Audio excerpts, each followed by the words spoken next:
said, are we live?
The context here, the COP28, what are you planning to achieve here?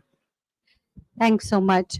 Thank you very much for inviting me here and for all of you to be here also listening to us. Well, last year at the UN Environment Assembly, all countries in the world, 193 countries in the world, decided that there must be something done to tackle plastic pollution. It's everywhere. It's in the waterways, terrestrial, marine. It's in lands. It's in wetlands. It's in our forests.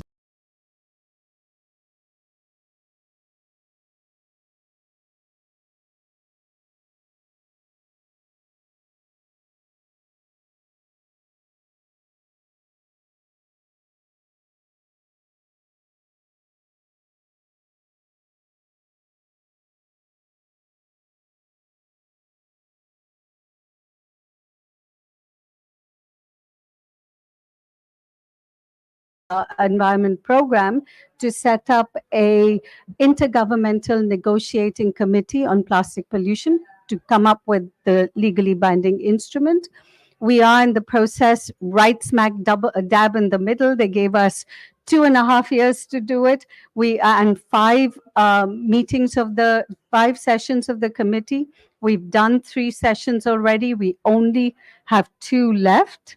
And what we have done is we have, we came up with the chair of the process came up with what is called a zero draft. The zero draft follows the full life cycle of plastics, from the beginning, creation of plastics to how to recycle, reduce, reuse, repair systems, including waste. And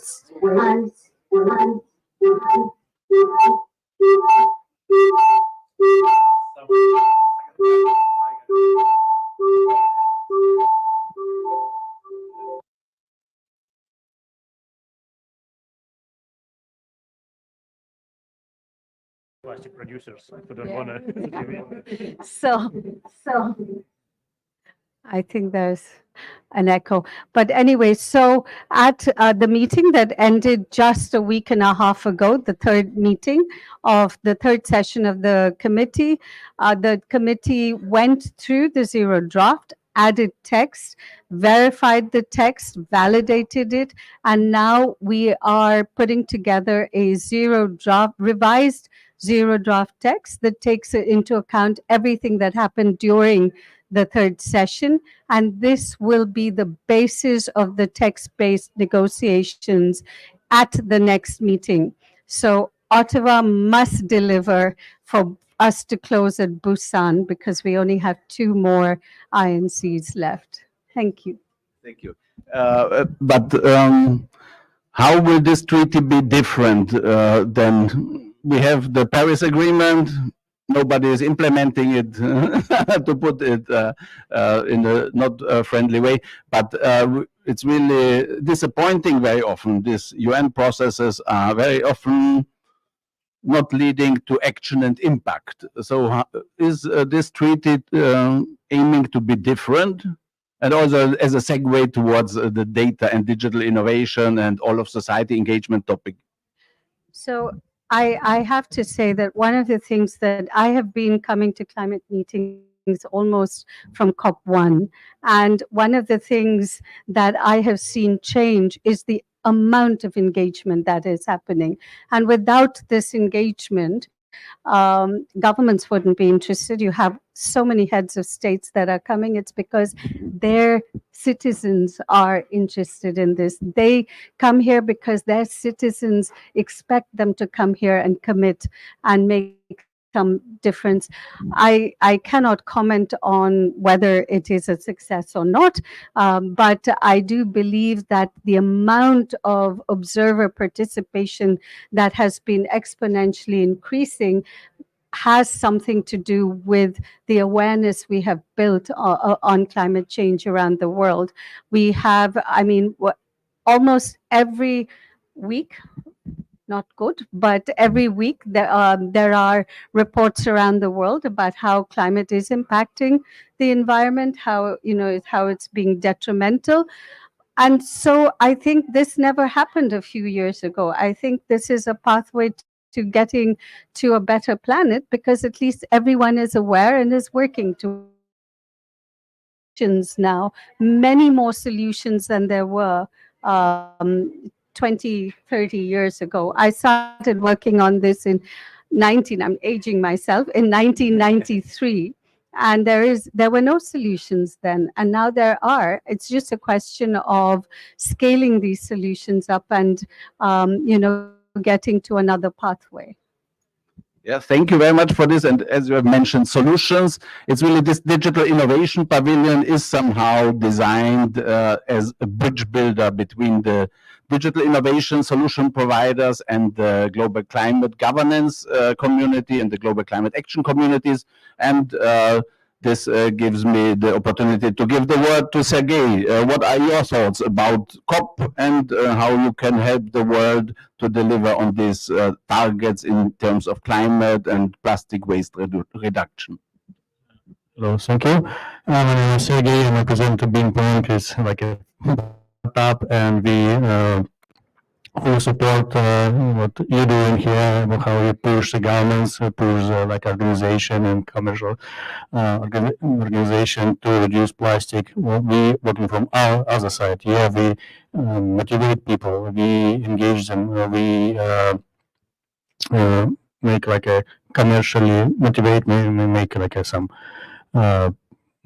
Even payments for people to recycle plastic in the proper way, and we're using some technology. So we already have a mobile app, and we have more than 10,000 users in this and we get just for 2 weeks, and we see the people like it, and we see how it works all around the globe. All around the globe, we can take all the globe just for one application for a few weeks from I don't know.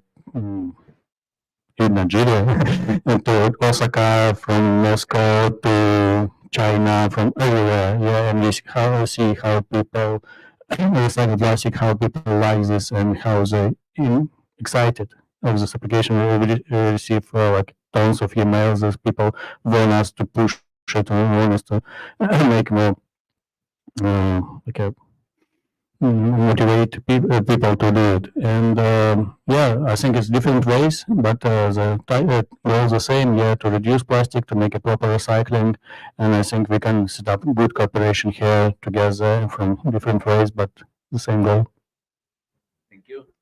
Yeah, and now Big Ben, your thoughts on plastic, climate, data, and innovation. Thank you very much for giving me this platform.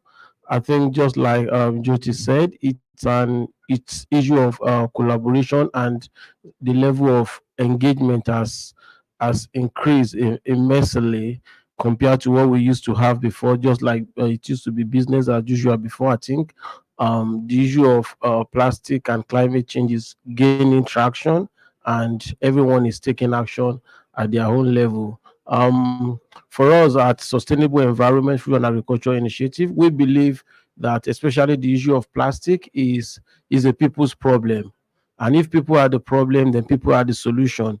So we thought of creating awareness. We have done a lot of initiative with young generation, with the youths, with the children, even at community level.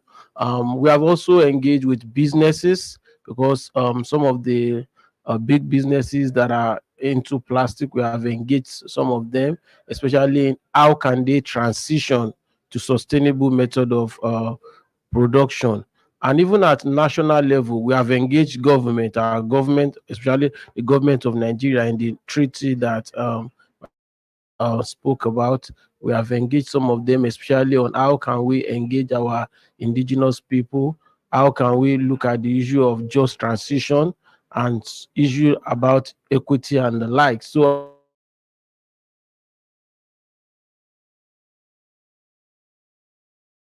secretariat for opening the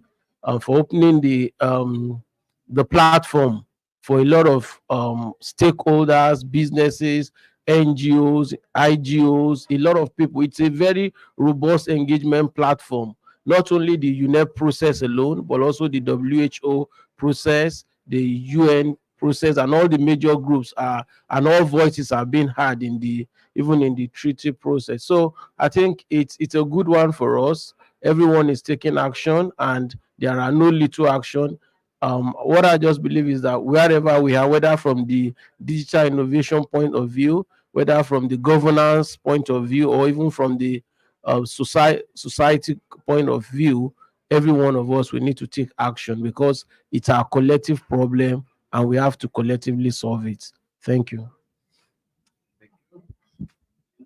Yeah, let me add also a little bit about actually why now, why Binpong is right now, because also like 3 years ago, there was not a lot of discussion about, not like today, climate change and plastic pollution.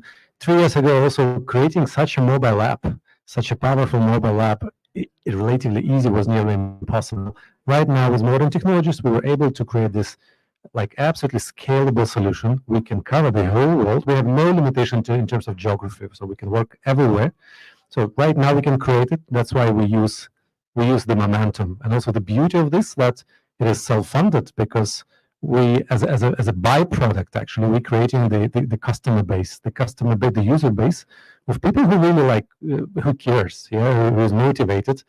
And there are a lot of B2C businesses who actually want to have an access to this user base. And I'm the Chief Business Development Officer, and I'm in charge of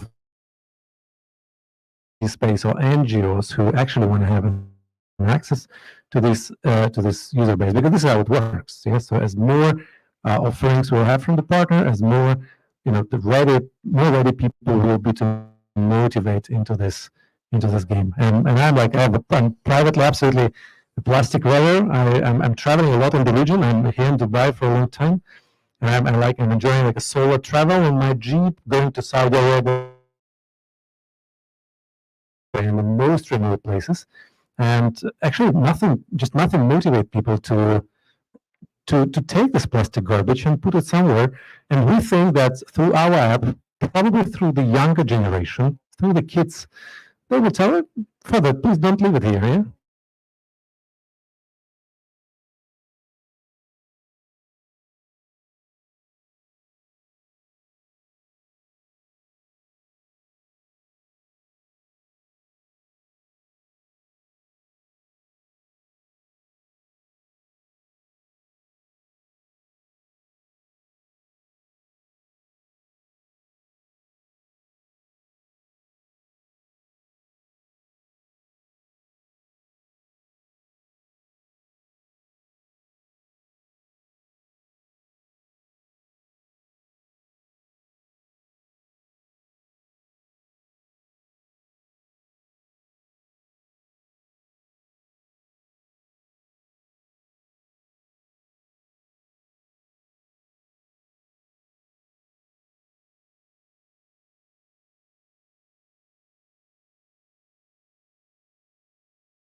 Are hoping that there will be full circularity of plastics, which means recycling becomes very important. It is a question of how those systems come into place.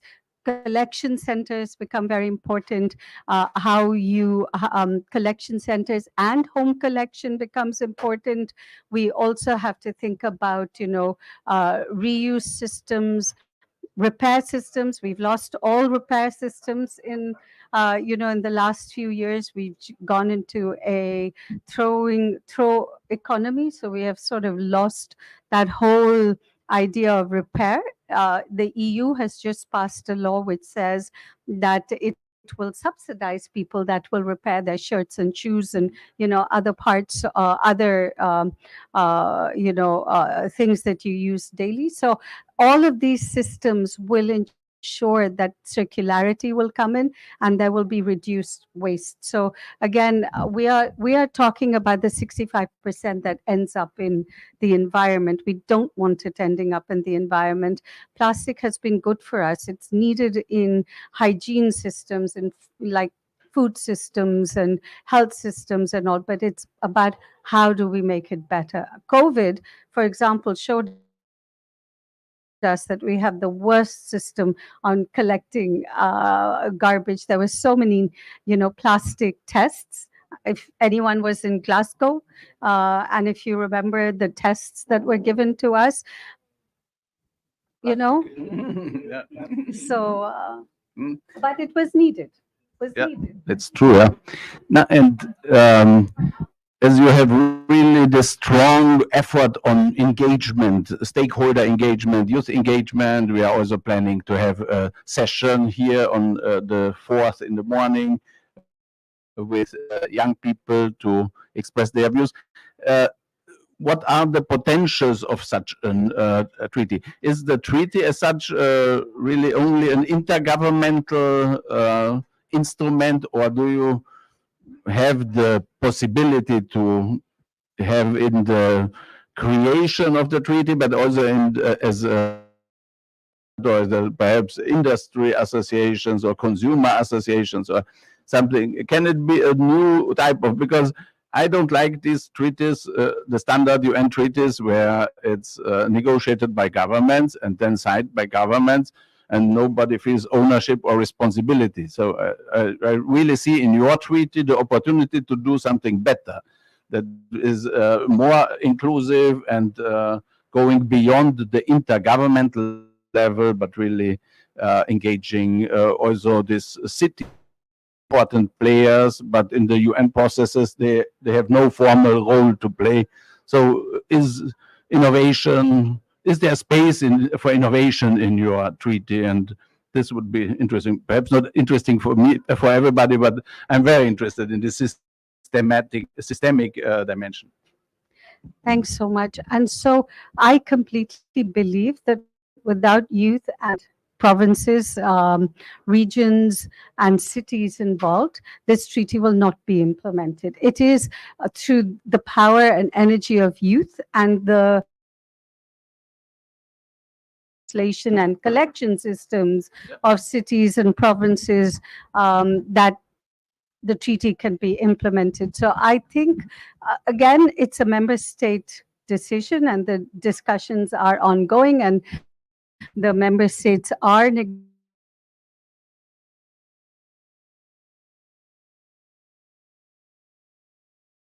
so many voices to already come into the treaty making process. I mean, this has not happened before. We've, this treaty and CBD, the Convention on Biological Diversity, were negotiated over 30 years ago. They came out of UNCED, the first time NGOs ever were able to be represented in a UN process was at UNCED. They changed the rules for UNCED. And so, the Rio Summit, sorry, 1992 Rio Summit. And so change can happen, but I think already by allowing so many observers to attend, to open it up for them to interact directly with the negotiators, who are the decision makers, the actual decision makers at in the UN.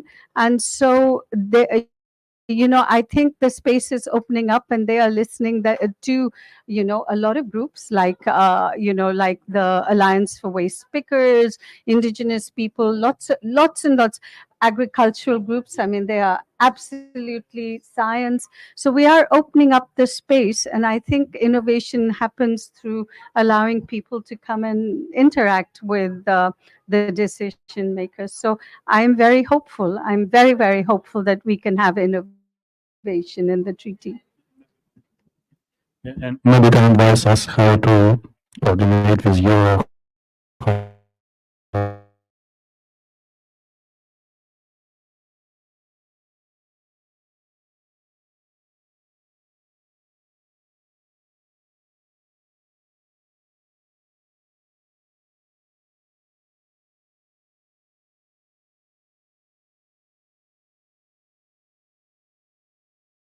Come through a registered, accredited NGO, non-governmental organization that is accredited through ECOSOC, the ECOSOC, Economic and Social, the UN, or the UN Environment Assembly accredited NGOs, or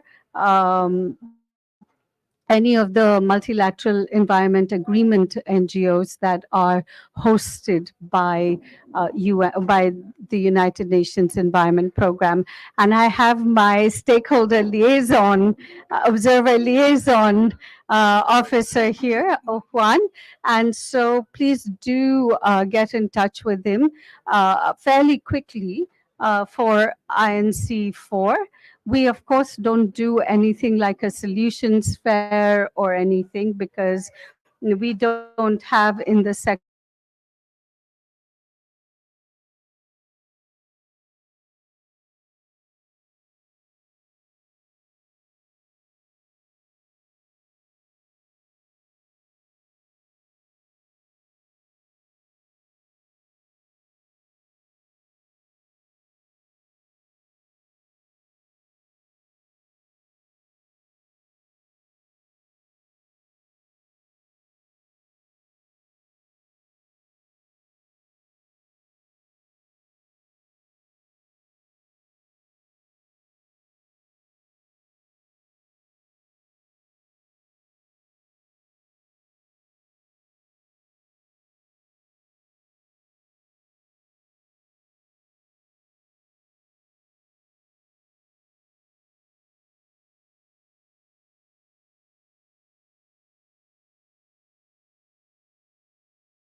single use on the plane because it's illegal in the country. Kenya has also just now started a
uh, uh, uh, production behavior and all of that and collection points and things like that.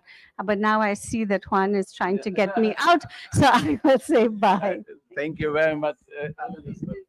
Yes, I just want to add to what Nigeria is doing to excuse me. So I think at the level of Nigeria, we have passed the producers extended producers responsibility law too for Nigeria, which is one of the low hanging fruit. We are at the stage of implementation now, and at this stage we are looking at how we can introduce the use of digital technology, especially in kind of creating like a plastic passport, whereby we trace the life cycle of plastic from the source even to the end of life. So these are one of the innovation we are trying to work on. We are looking for people who can partner with us in this regard. We already have the commitment of the government in this regard. So there's a lot of innovation that is going on. So I think it shows that every effort that is being put from that is being put even that is being initiated even by the United Nation already through the INC is making people to take action. And one of the countries that is taking action, like I said, is Nigeria. Ghana is doing some things too. So it's a lot of countries are doing things, but I think when we get forums like this to communicate some of these ideas, and like she said, the INC should be a platform for us to really exhibit some of these ideas so that best practices can be shared and countries can learn from one another. Thank you. Thank you very much, Ms. Jyoti. Well, Philip, I have some issues with names, but it was wonderful to have you here. Thank you so much for We inviting will me. stay connected. Absolutely. Absolutely. Wishing you much success. This treaty is a big opportunity for the world, really, for humanity to get on build a better world together. In the future. Yes. Thank you so much. Thank you. Thank you. Yes, thank you very much. And for now, we continue with the presentation. Anastasia, youngest and most like a shyest member of our team, will present our app. And yeah, please don't leave. Yeah, she will explain how and it is very personal view to our app and how we will save the world. Thank you. Thank you. We have some new guests coming. Come on. Go. Um, okay. Yes, we will need a presentation on the screen, please. What do you mean? Like we send it to Elizaveta. Do you have it on your laptop and connect your laptop here? Yes, I have. Yeah. Send it to me, please. Okay. I didn't receive it. Excuse us, we have a technical issue here. Just a second. Okay, then connect your laptop.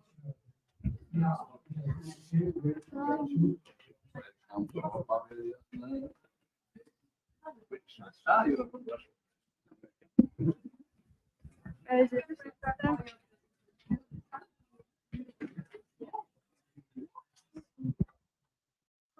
have it. Okay. So you can just connect your camera.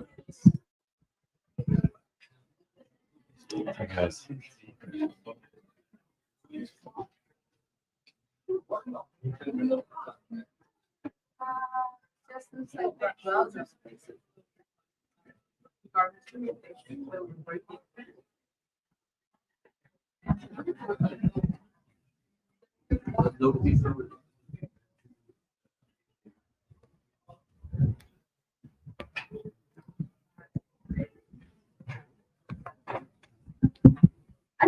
And so please do get in touch with him fairly quickly for INC4.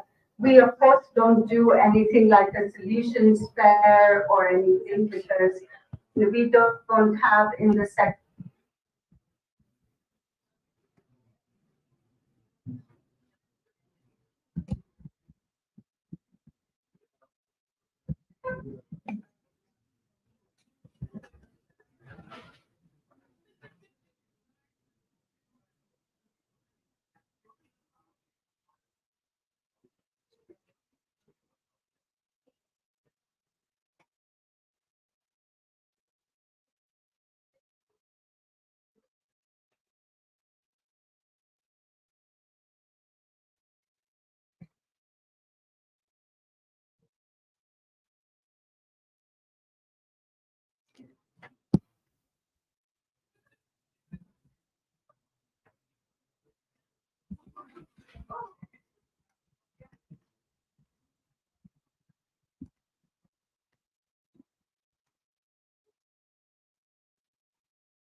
All right, we're almost ready. But we have that little window here. Can you close it, please? Thank you. So, dear guests, thank you for coming and for your attention here. I'm going to tell you a story of how a startup like Binpong, thank you, innovates the way we're tackling global challenges like plastic pollution. Without further ado, let me introduce myself. My name is Anastasia, and I studied global environmental and economic problems in Moscow, and also managed a university environmental club.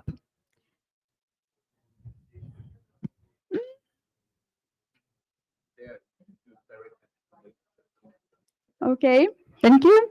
So after graduation, I worked in a big corporation, a major bank actually, and I always dreamed of making a difference in the world, especially in the environmental field.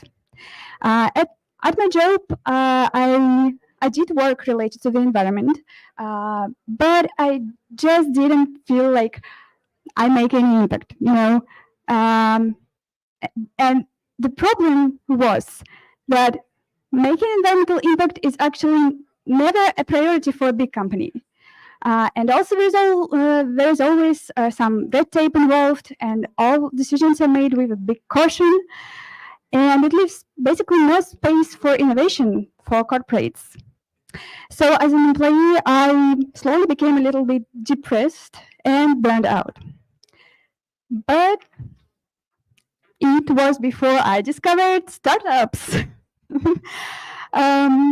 Well, this is true that startups bring innovations to life and do it really fast and swiftly, and kind of easily. The corporates hunt the ideas and innovation among startups and willingly invest in them and fund them, which allows startups to focus on environmental and social challenges and bring innovation into the real impactful projects. And this entrepreneurial energy is truly special. And it brings me to the solution Binpong offers to the world. But to understand the solution, we must before get to know the problem. Be prepared, we're entering the serious part of this presentation. So, plastic pollution is the problem. The world nowadays produces more than 400 million tons of plastic. Only 15% of it is being collected for recycling, and only 9% is being recycled ultimately due to losses during sorting and processing. Meanwhile, plastic production is only increasing. But is it really that bad? Like, what are the actual consequences of plastic pollution? Let's see. Dozens of millions of tons of plastic annually enters aquatic ecosystems and damage them. Plastic waste can be found in seafloor sediments, on beaches, and in many other locations worldwide. Plastic pollution is becoming an inherent characterization of the present geological era. We call it Anthropocene, right? Moreover, there's another term that scientists introduced lately. This term is plastisphere, and it means a new marine habitat for bacteria.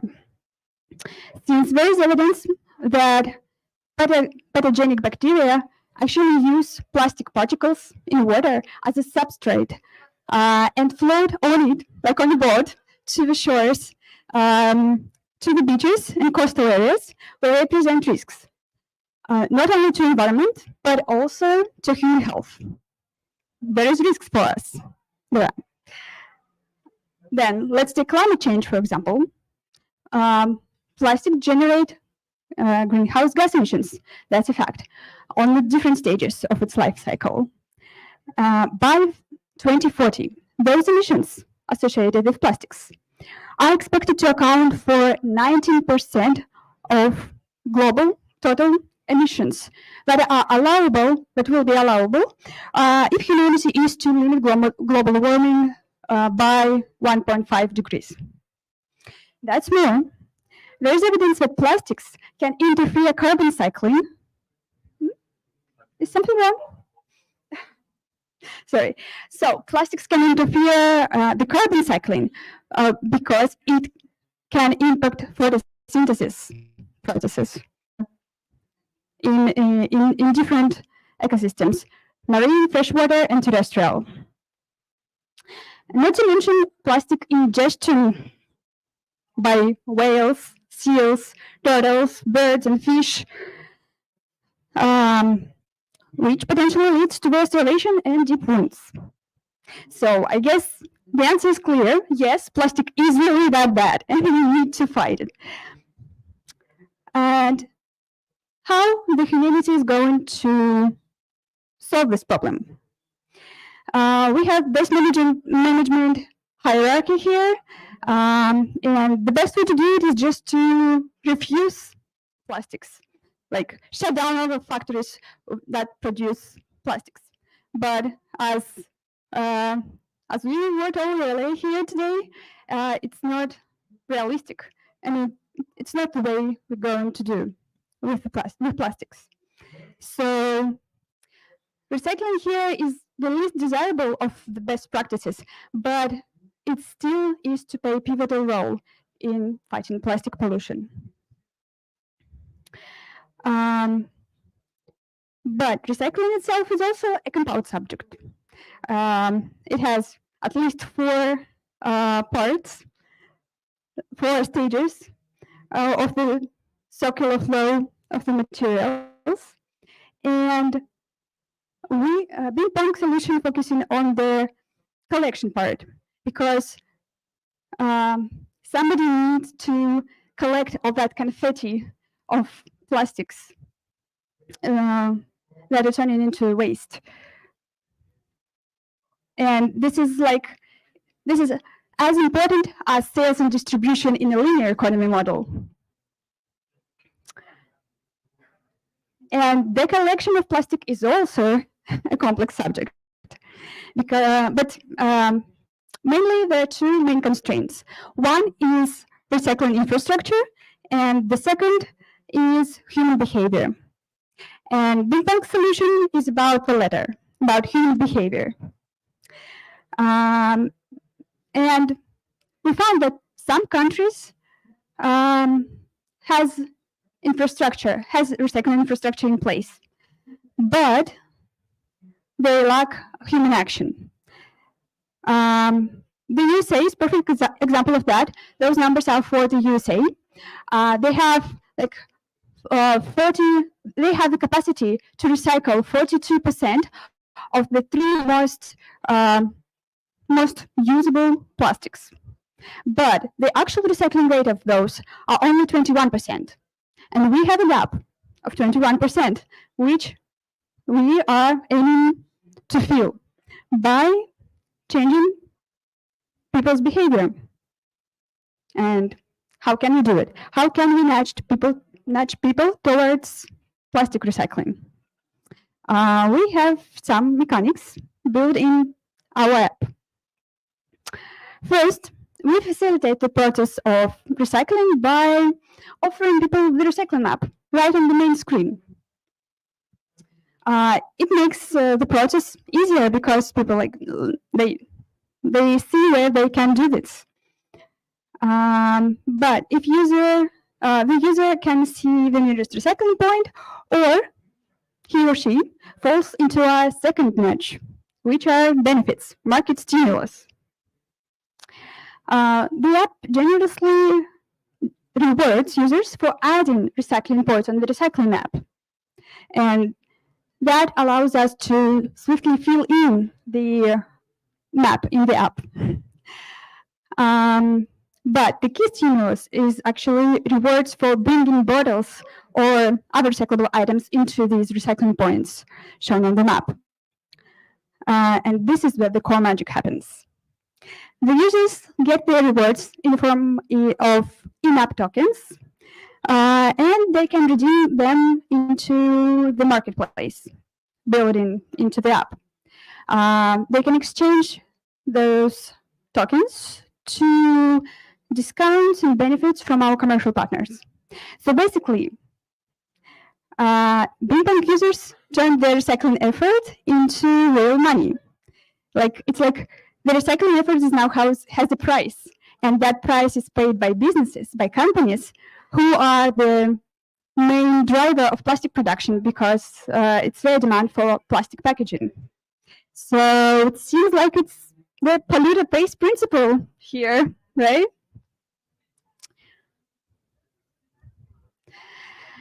And let's talk a little bit about innovations.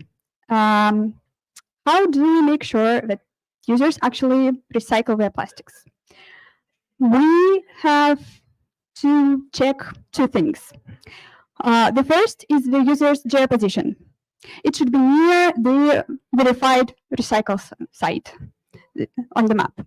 The second is a photo which user makes from inside the app with clearly seeable bottle and the bin. But we're talking about the scale here, right? So we can't do it all manually. And this is because why we use artificial intelligence for verification of those photos and geoposition. So no cheater will sneak in. The second dimension of our innovation is gamification mechanics. And our star mechanics is clans. A clan is basically a bunch of people, of users united in a group. It's beneficial to be in this group because you get more benefits. Like when you some recycling points are attributed to clans, and that means that if other users use that recycling point, your clan gets kind of royalty for this, extra in-app tokens. So it's beneficial to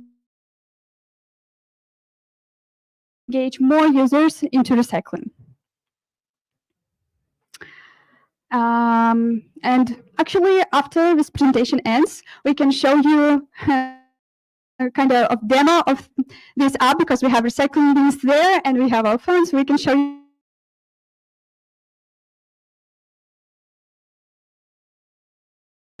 really works. We have our first results. The app was officially launched on November, actually, and we already have actually 10,000 downloads by now, and more than 3,000 recycling bins, and I think it's more than, I don't know, 4,000 already plastic bottles collected. But what's really cool here is the geography. People download and map the recycling bins all over the world. As you can see, it's in Australia, it's almost on every continent except for Antarctica, of course. Here are just some examples from African deserts to Northern ice. For example, the recyclable collection site in Namibia, in Indonesia on the Java Island, and in snowy Tallinn in Estonia. We also have been mapped both in the depths of continents, like that one, the first one, deep into South America, on the bank of a river, on the Argentina-Paraguay border. And we also have been mapped here on this venue and in New York, Fifth Avenue, Manhattan. They look like a cool designer recycling bins, but they are on the app just like any others. Isn't it a little bit funny that we like show off the kind of dirty recycling bins? But we're actually proud of it, really, because it shows that the demand is there, and people do engage into recycling if they're a little bit nudged to it. So this is our team. You already know Sergey, Ilya, and me. You can come to us and ask any questions, or we can show you our app, like how it works, anytime, please. And this is our QR code. You can follow the link, download the app, and try it by yourself. So this is it, basically. Thank you so much for your attention. We are open to your questions and inquiries, please. Sure. Did you calculate the energy need for one transaction? So if somebody is documenting being consumed per what document? And Sergey will answer this question. Almost zero. Almost zero. So it's like we use like a cloud infrastructure, and of course it's somewhere distributed. And if you divide it for like tens of thousands of bottles and tens of thousands beans, it's about nothing. Any question? Thank you. I was wondering the last part. I did get the rest, but how does it motivating consumers to refuse plastic products? We're about recycling. Okay. We're tackling the recycling problem and the collection problem. Would there be any mechanism there to improve that? Not yet. Not yet. Maybe in the future. One domain of the problem at a time. Thank you. Thank you very much. Thank you, Anastasia. Yeah. I really think it's a very good app, and it's simple, and the numbers that you showed are indicating that it will be a success. Yeah, the numbers of downloads, that's really looking very good. Very good. Thank you.